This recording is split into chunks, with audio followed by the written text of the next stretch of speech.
ನಮಸ್ಕಾರ ವಿದ್ಯಾರ್ಥಿಗಳೇ, ನಾನು ಕೃಷ್ಣ ಆರ್ ಶಿವಮೂರ್ತಿ, ಸರ್ಕಾರಿ ಹಿರಿಯ ಪ್ರಾಥಮಿಕ ಶಾಲೆ ಅರಜಂಗಾದ ಗಣಿತ ಮತ್ತು ವಿಜ್ಞಾನ ಶಿಕ್ಷಕ.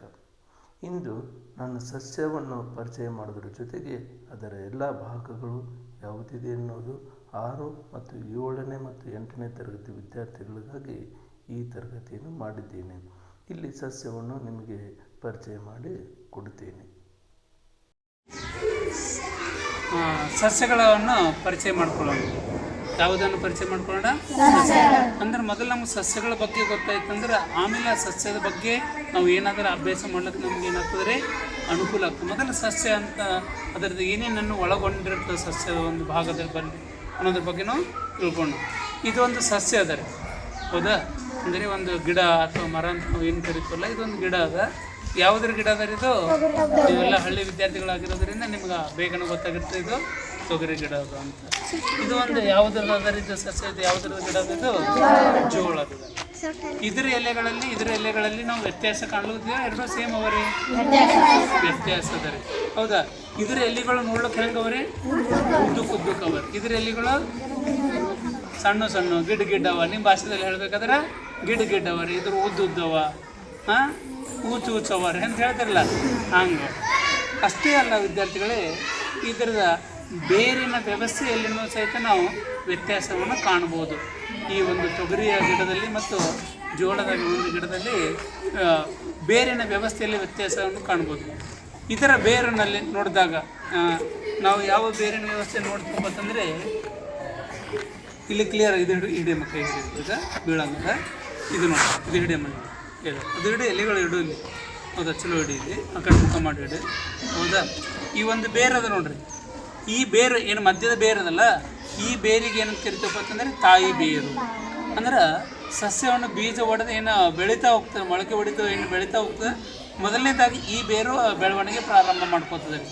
ಈ ಬೇರಿನ ನಂತರದಲ್ಲಿ ಬೇರುಗಳು ಹುಟ್ಕೊಳ್ಳೋಕೆ ಪ್ರಾರಂಭ ಆಗ್ತದೆ ಅದರ ಸುತ್ತಲದಲ್ಲಿ. ಇದಕ್ಕೆ ಮೂಲ ಬೇರನ್ನು ನಾವು ಏನಂತ ಕರಿತೀವಪ್ಪ ಅಂತಂದರೆ ತಾಯಿ ಬೇರು. ಇಂಥ ವ್ಯವಸ್ಥೆಯನ್ನು ಹೊಂದಿರುವುದರಿಂದ ಈ ಗಿಡದ ಒಂದು ಬೇರಿನ ವ್ಯವಸ್ಥೆಯನ್ನು ತಾಯಿ ಬೇರಿನ ವ್ಯವಸ್ಥೆ ಅಂತ ಕರೀತಾರೆ. ಇಲ್ಲಿ ಏನಾಗಿರ್ತದಪ್ಪ ಅಂತಂದರೆ, ಈ ಒಂದು ಗಿಡದ ಒಂದು ಬೇರುಗಳನ್ನು ನೋಡಿದಾಗ, ಆ ಒಂದು ಕಾಂಡದ ಬುಡದಲ್ಲಿ ಬೇರುಗಳನ್ನು ನೋಡಿದಾಗ ಯಾವುದೇ ಒಂದು ಬೇರು ಇದ್ದು ಅದರಲ್ಲಿ ಉಪಬೇರುಗಳು ಕಂಡು ಬರಲ್ಲ. ಕವಲು ಹೊಡೆದಂತೆ, ಟೊಂಗೆಗಳು ಹೊಡೆದಂತೆ ಬೇರುಗಳು ಕಂಡು ಬರಲ್ಲ. ಎಲ್ಲ ಸ್ವತಂತ್ರವಾದಂಥ ಬೇರುಗಳು ಕಂಡು ಬರ್ತವೆ. 4 ಬೇರುಗಳು, 5 ಬೇರುಗಳು, 10 ಬೇರುಗಳು ಬುಡದಲ್ಲೇ ಬರ ಗೊಂಚಲ ಥರ, ಹೌದಾ?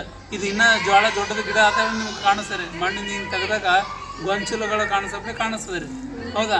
ಆ ಥರದ ಬೇರಿನ ವ್ಯವಸ್ಥೆಯನ್ನು ಬೇರಿನ ವ್ಯವಸ್ಥೆ ಅಂತ ಕರೀತಾರೆ. ಯಾಕೆ ಸರ್ ಇದರಲ್ಲಿ ಹಿಂಗದ, ಇದರಲ್ಲಿ ಹಿಂಗದ, ಇದು ಹೆಂಗೆ, ಏನು ವ್ಯತ್ಯಾಸ? ಈ ಗಿಡವನ್ನು ಏಕದಳದ ಸಸ್ಯಗಳು ಅಂತ ಕರೀತಾರೆ. ಏನಂತ ಕರೀತಾರೆ? ಏಕದಳದ ಸಸ್ಯಗಳು. ಏಕದಳದ ಸಸ್ಯಗಳಿಗೆ ನೀರಿನ ಅಂಶ ಕಡಿಮೆ ಸಾಕು, ಸ್ವಲ್ಪ ಪ್ರಮಾಣದ ನೀರು ಇದ್ದರೆ ಸಾಕು, ತನ್ನ ಜೀವಿತಾವಧಿಯನ್ನು, ತನ್ನ ಬೆಳವಣಿಗೆಯನ್ನು ಮುಂದುವರಿಸ್ಕೊತದೆ. ಮತ್ತು ಮಣ್ಣಿನ ಪದರದ ಮೇಲ್ಭಾಗದಲ್ಲಿರುವಂಥ, ಅಂದರೆ ಸ್ವಲ್ಪ ಆಳದಲ್ಲಿ 1 ಫೀಟು, ಅರ್ಧ ಫೀಟು ಅಷ್ಟೇ, ಅರ್ಧ ಫೀಟ್ ಅಥವಾ 1 ಫೀಟ್ ಆಳದಲ್ಲಿನೇ ಇರುವಂಥ ಲವಣಾಂಶಗಳು, ಮಣ್ಣಿನಲ್ಲಿರುವಂಥ ಸಾರಗಳನ್ನು ಹೀರಿಕೊಳ್ಳುತ್ತದೆ. ಆದರೆ ಈ ಥರದ ಅಂದರೆ ದ್ವಿದಳದ ಬೀಜಗಳನ್ನು ಹೊಂದಿರುವಂಥ ಸಸ್ಯದ ಒಂದು ಬೇರಿನ ವ್ಯವಸ್ಥೆ ಇದು. ಈ ದ್ವಿದಳದ ಬೀಜಗಳನ್ನು ಹೊಂದಿರುವಂಥ ಸಸ್ಯದ ಬೇರು ಏನಾಗ್ತದೆ ನೋಡ್ರಿ, ಹಿಂಗೆ ಬೆಳ್ಕೋತ ಹೋಗ್ತದೆ.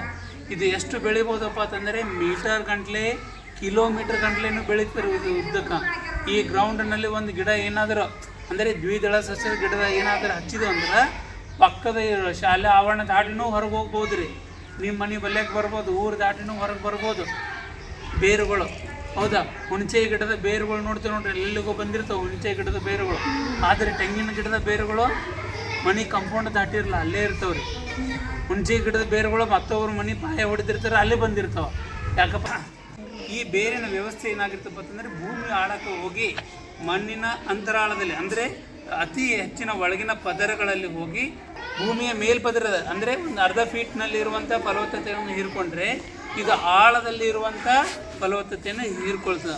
ಅದಕ್ಕಾಗಿ ರೈತರು ಏನು ಮಾಡಬೇಕಪ್ಪ ಅಂತಂದರೆ, ಒಂದು ಸಲ ಸಾಗುವಳಿ ಮಾಡುವಾಗ ದ್ವಿದಳ ಸಸ್ಯದ ಬೆಳೆಗಳನ್ನು ಬಿತ್ತಿದರೆ 1 ವರ್ಷ, ಮುಂದಿನ ಶೈಕ್ಷಣಿಕ ವರ್ಷದಲ್ಲಿ ಏಕದಳ ಸಸ್ಯಗಳನ್ನು ಬೆಳಿಬೇಕು. ಸತತವಾಗಿ ಒಂದೇ ಥರದ ಬೆಳೆಗಳನ್ನು ಬೆಳೆಯುವುದರಿಂದ ಆ ರೀತಿಯ ಫಲವತ್ತಾದಂಥ ಅಂಶಗಳು ಮಣ್ಣಿನಿಂದ ಏನಾಗಿರ್ತಾರೆ, ಸಸ್ಯಗಳು ಹೀರ್ಕೊಂಡಿರುವುದರಿಂದ ಕಡಿಮೆ ಆಗಿಬಿಡ್ತದೆ. ಪೋಷಕಾಂಶ ಮಣ್ಣಿನಲ್ಲಿ ಇಳುವರಿ ಏನಾಗ್ಬಿಡ್ತದೆ, ಕಡಿಮೆ ಆಗಿಬಿಡ್ತದೆ. ಅದಕ್ಕೆ ನಾವು ಸಾಗುವಳಿ ಮಾಡಬೇಕಾದ್ರೆ ಏನು ಮಾಡಬೇಕಪ್ಪ ಅಂತಂದರೆ, ಒಂದು ಸಲ ದ್ವಿದಳ ಸಸ್ಯಗಳು, ಇನ್ನೊಂದು ಸಲ ಏಕದಳ ಸಸ್ಯಗಳು ಮಾಡಿಕೊಂಡು ರೊಟೇಷನ್ ಮಾಡುವುದರಿಂದ ಅದು ನಮಗೇನಾಗ್ತದೆ, ಉತ್ತಮವಾದಂಥ ಇಳುವರಿ ಸಿಗ್ತದೆ. ಈ ಒಂದು ಸಸ್ಯದ ಭಾಗಗಳನ್ನು ನೋಡಿದ್ರಲ್ಲ, ಇದು ಬೇರು, ಇದು ಕಾಂಡ, ಇದು ಎಲೆ, ಇದು ಈ ಭಾಗ ನೋಡ್ರಿ, ಇದೇನು ನಿಮ್ಗೆ ಭಾಗ ಕಾಣಿಸ್ಲಿಕ್ಕೆ ನೋಡ್ರಿ, ಇದು ನಿಮ್ಗೆ ತೋರಿಸ್ತಾ ಇದ್ದೆ ನೋಡ್ರಿ.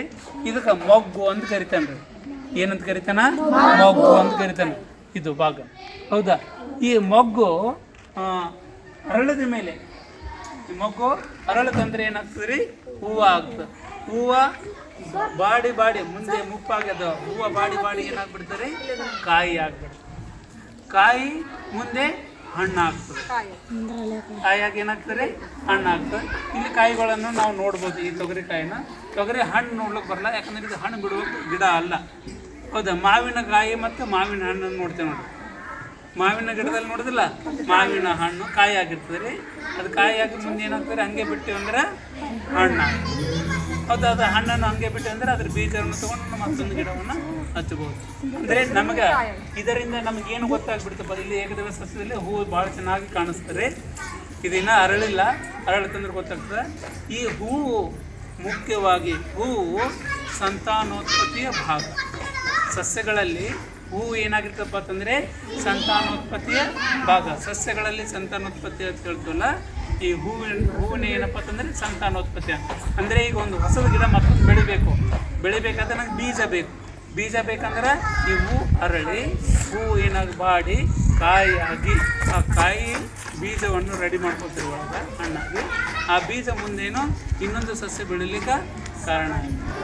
ಅಂದರೆ ಇದು ಹೂ ಬಿಡುವ ಸಸ್ಯಗಳಲ್ಲಿ ಸಂತಾನೋತ್ಪತ್ತಿ ಭಾಗ. ಕೆಲವು ಗುಲಾಬಿ ಗಿಡಗಳಂಥವು ಅದರ ಕಂಟಿನ್ಯೂ ಕಟ್ ಮಾಡಿ ಹಾಕಿದ್ರೆ ಸಾಕು, ಇನ್ನೊಂದು ಸಸ್ಯ ಬೆಳೆದಿರ್ತದೆ. ಅದು ಕಾಯದ ರೀತಿಯ ಸಂತಾನೋತ್ಪತ್ತಿಯ ವಿಧಗಳಲ್ಲಿ ನಾವು ಅದನ್ನು ನೋಡ್ಕೊತು.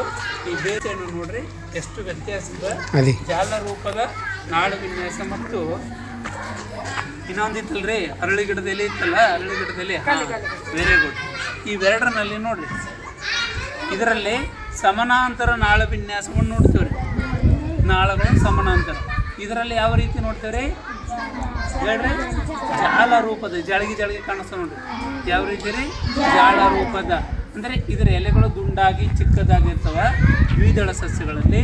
ಏಕದಳ ಸಸ್ಯಗಳಲ್ಲಿ ಎಲೆಗಳು ಏನಾಗಿರ್ತಾರೆ, ಉದ್ದುದ್ದಾಗಿದ್ದು ಸಮಾನಾಂತರ ನಾಳ ವಿನ್ಯಾಸವನ್ನು ಹೊಂದಿರುತ್ತೆ.